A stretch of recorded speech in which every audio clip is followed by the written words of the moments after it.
ಮತ್ತೊಮ್ಮೆ ದುನಿಯಾ ವಿಶೇಷ ಅಣ್ಣಾಗಿರಿ ಕಾರ್ಯಕ್ರಮಕ್ಕೆ ಸ್ವಾಗತ. ಅಣ್ಣಾಗಿರಿ ಬಗ್ಗೆ ಮಾತಾಡ್ತಾ ಇದ್ವಿ ನಾವು, ಹೋರಾಟದ ಮಾರ್ಗದ ಬಗ್ಗೆ.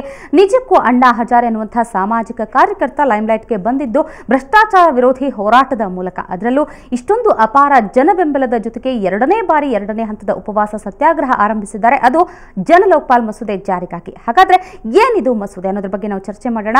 ದೇವಪ್ಪ ಅವರೇ, ನೀವು ಸಂಶೋಧನೆ ಕೂಡ ಮಾಡ್ತಾ ಇದ್ದೀರಿ. ಆದರೆ ಈ ಮಸೂದೆ ಅನ್ನೋದು ನಿಜಕ್ಕೂ ಎಲ್ಲದಕ್ಕೂ ಒಂದು ಸ್ಪಷ್ಟ ಉತ್ತರ ಆಗುತ್ತಾ? ಭ್ರಷ್ಟಾಚಾರ ನಿಯಂತ್ರಣಕ್ಕೆ ಒಂದು ಸ್ಪಷ್ಟ ನಿದರ್ಶನ ಅಂದ್ರೆ ಕಾಣುತ್ತಾ ನಮಗೆ ಒಂದು ಕ್ಲಿಯರ್ ಪಿಕ್ಚರ್ ಭ್ರಷ್ಟಾಚಾರ ನಿಯಂತ್ರಣ ಆಗಬಹುದು ಅನ್ನೋದ್ರ ಬಗ್ಗೆ?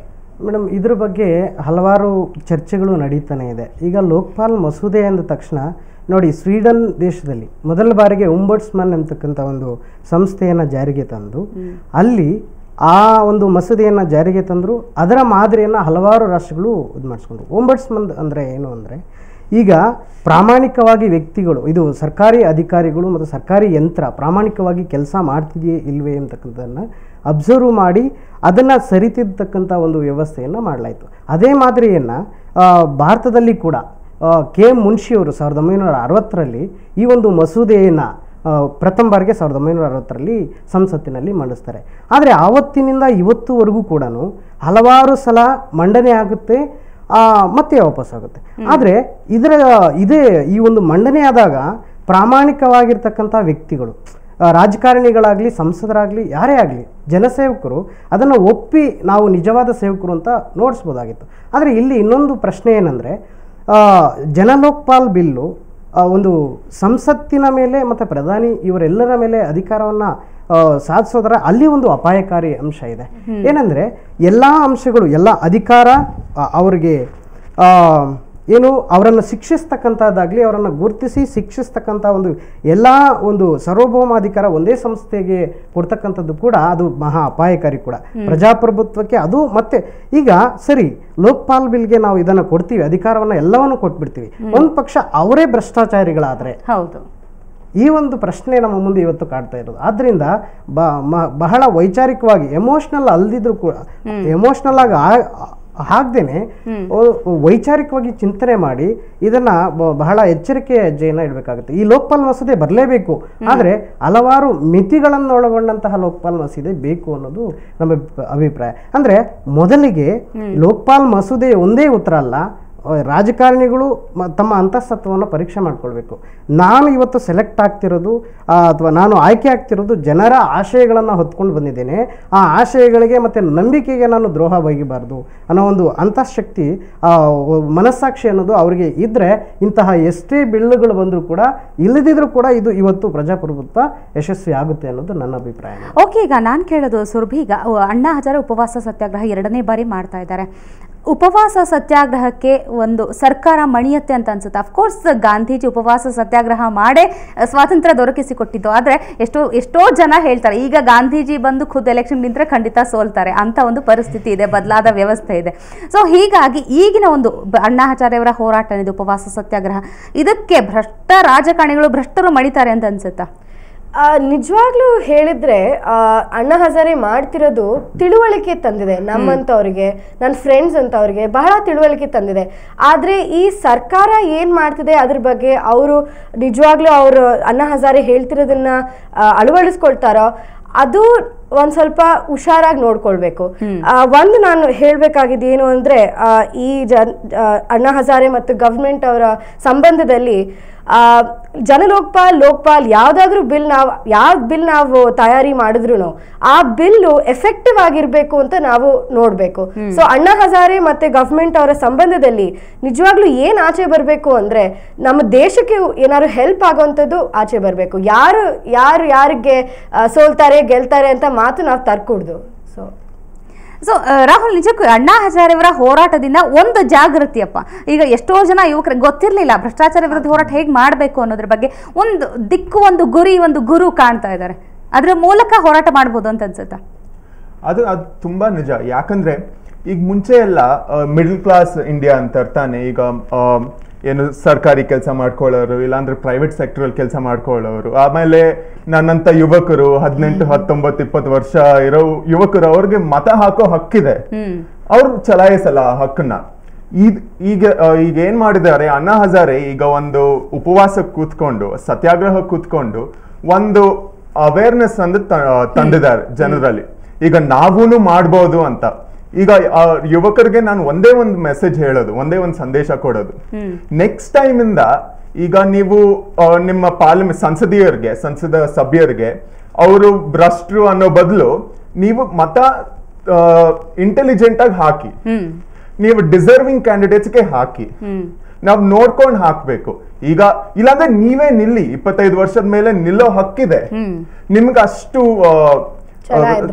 ಅಷ್ಟು ಛಲ ಇದ್ರೆ, ಇಲ್ಲಾಂದ್ರೆ ಒಂದು ಸಾಮರ್ಥ್ಯ ಇದ್ರೆ, ಒಂದು ಜೋಶ್ ಇರ್ಬೇಕು, ನಾನು ನಿಂತು ಸುಧಾರಣೆ ಮಾಡಬಲ್ಲೆ ಅನ್ನುವಂತ ಒಂದು ವಿಶ್ವಾಸ ಇರ್ಬೇಕು ಅವರಲ್ಲಿ. ಈ ಮಾತಲ್ಲಿ ನಾವು ಈ ಭ್ರಷ್ಟಾಚಾರದ ಬಗ್ಗೆ ಮಾತಾಡ್ತಿರುವಾಗ ಎಫೆಕ್ಟಿವ್ ಪೊಲಿಟಿಕಲ್ ಲೀಡರ್ಶಿಪ್ ಬಗ್ಗೆ ನಿಜವಾಗ್ಲೂ ಒಂದು ನೋಡ್ಬೇಕು. ಯಾಕೆಂದ್ರೆ ಈ ಭ್ರಷ್ಟಾಚಾರದ ಮಾತಲ್ಲಿ ಪಾಲಿಟಿಷಿಯನ್ಸ್ ಕೆಟ್ಟವರು, ಪಾಲಿಟಿಷಿಯನ್ಸ್ ಈ ತರ, ಪಾಲಿಟಿಷಿಯನ್ಸ್ ಇರ್ಕೂಡ್ದು ಅಂತ ತುಂಬಾ ಮಾತನ್ನ ನೋಡಿದೀನಿ. ಬಟ್ ಅವ್ರನ್ನ ಆಯ್ಕೆ ಮಾಡಿ ಕಳ್ಸೋಂಥವ್ರು ಪಾಲಿಟಿಷಿಯನ್ಸ್ ಇಲ್ಲದೆ ಈ ಒಂದು ಸಿಸ್ಟಮ್ ನಡೆಯಲ್ಲ. ಯಾರು ನಮ್ ದೇಶ ನಡೆಸ್ತಾರೆ, ನಾವ್ ಹೋಗಿ ನಡೆಸ್ಬೇಕು. ಹಂಗಾಗೋದಕ್ಕೆ ನಾವೇ ಪಾಲಿಟಿಷಿಯನ್ಸ್ ಆಗ್ಬೇಕು. ಅದ್ರ ಜೊತೆಗೆ ಅವ್ರು ಹೇಳಿದ ಮಾತು ಕೂಡ ಸರಿ. ಈಗ ಒಳ್ಳೆಯ ಅಭ್ಯರ್ಥಿಯನ್ನ ನಾವು ಆಯ್ಕೆ ಮಾಡಿ ಕಳಿಸ್ಬೇಕು ಅಂತ. ಆಯ್ಕೆ ಮಾಡ್ಬೇಕಾದ್ರೆ ಒಳ್ಳೆಯವ್ನು ಇರ್ತಾನೆ, ಅಲ್ಲಿ ಹೋದ್ಮೇಲೆ ಕೆಟ್ಟ ಹೋಗ್ತಾನೆ, ಅವಾಗ ಏನ್ ಮಾಡ್ತೀರಾ? ಹಾಗಾಗಿ 2.5 ವರ್ಷ ನಂತರ ಅಥವಾ 2 ವರ್ಷ ನಂತರ ಒಂದು ಪರಿಶೀಲನೆ, ಪರಾಮರ್ಶೆ ಅನ್ನೋದಾಗಬೇಕು. ಅವರನ್ನ ವಾಪಸ್ ಕಳಿಸಿದವ್ರನ್ನ ಲೋಕಸಭೆ ಅಥವಾ ಯಾವುದೇ ಒಂದು ಇದಕ್ಕೆ ವಿಧಾನಸಭೆ ಕಳಿಸಿದವ್ರಿಗೆ ವಾಪಸ್ ಕರೆಸ್ಕೊಳ್ಳೋ ತನಕ ಅಧಿಕಾರ ಆ ಜನರಿಗಿರಬೇಕು, ಆ ಕ್ಷೇತ್ರದ ಜನರಿಗಿರ್ಬೇಕು. ನಾವು ನಮ್ಗೆ ಸೂಕ್ತ ಅಭ್ಯರ್ಥಿ ಅಂತ ನಮ್ಗೆ ಅನಿಸ್ತಾ ಇಲ್ಲ, ಆದ್ರಿಂದ ನಮಗೆ ಬೇರೆ ಒಬ್ಬ ಅಭ್ಯರ್ಥಿ ಬೇಕು ಅಂತಕ್ಕಂತ ಒಂದು ಸಿಸ್ಟಮ್ ನಮ್ಮ ದೇಶದಲ್ಲಿ ವ್ಯವಸ್ಥೆ ಬದಲಾಗಬೇಕು ಅಂತ ಹೇಳ್ತಿದ್ರೆ ನಿಮ್ಮೆಲ್ಲರ ಜೊತೆ ಮತ್ತಷ್ಟು ಚರ್ಚೆ ಮಾಡ್ತೀನಿ. ಈಗ ಈ ಕ್ಷಣದ ಮುಖ್ಯ ಅಂಶಗಳನ್ನ ನೋಡ್ಕೊಂಡು ಬರೋಣ.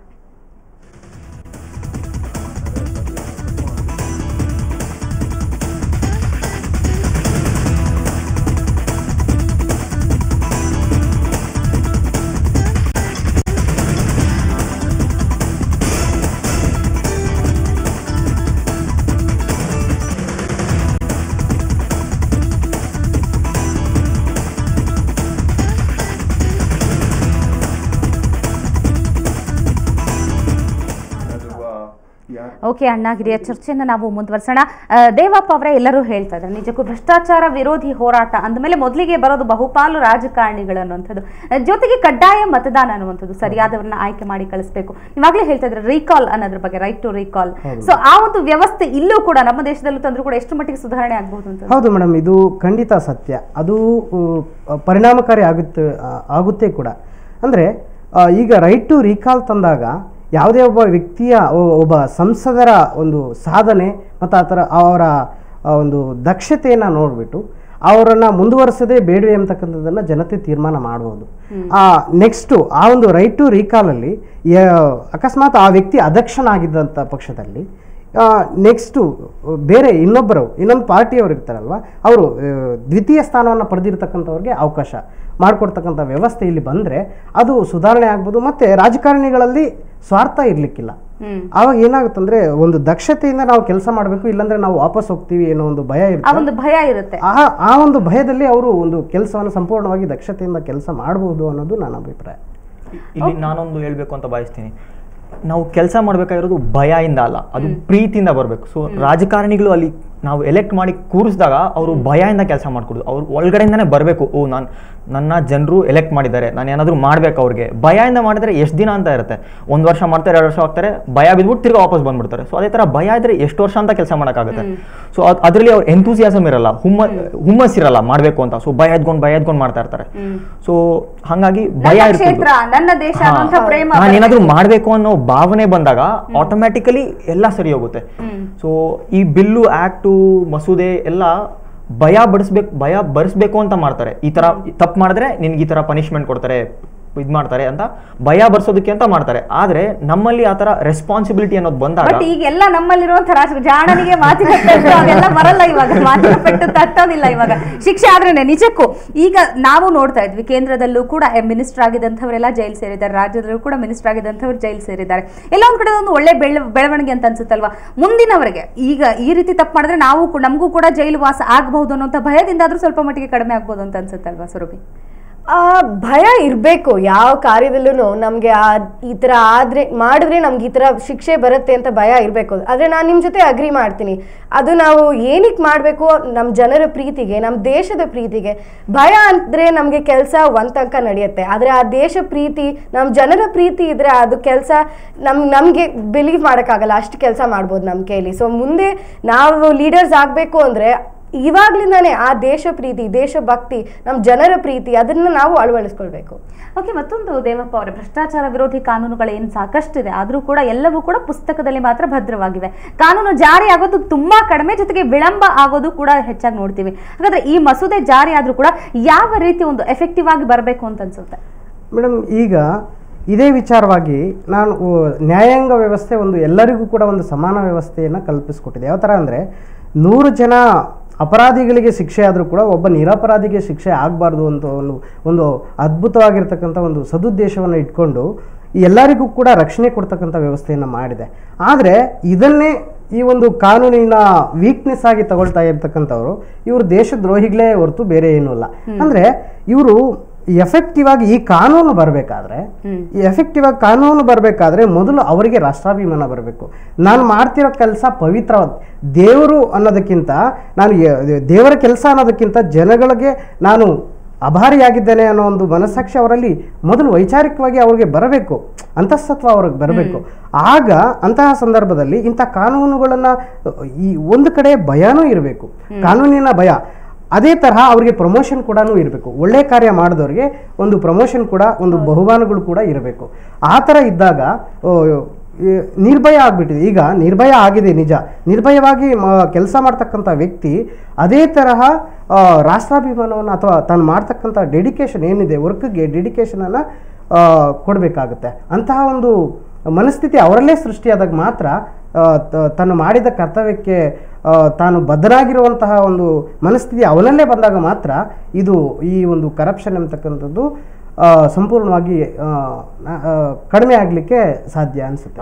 ಓಕೆ, ನಿಮ್ಮೆಲ್ಲ ಜೊತೆ ಮತ್ತಷ್ಟು ಚರ್ಚೆ ಮಾಡ್ತೀನಿ. ಅದಕ್ಕೂ ಮೊದಲೊಂದು ಸಣ್ಣ ವಿರಾಮ.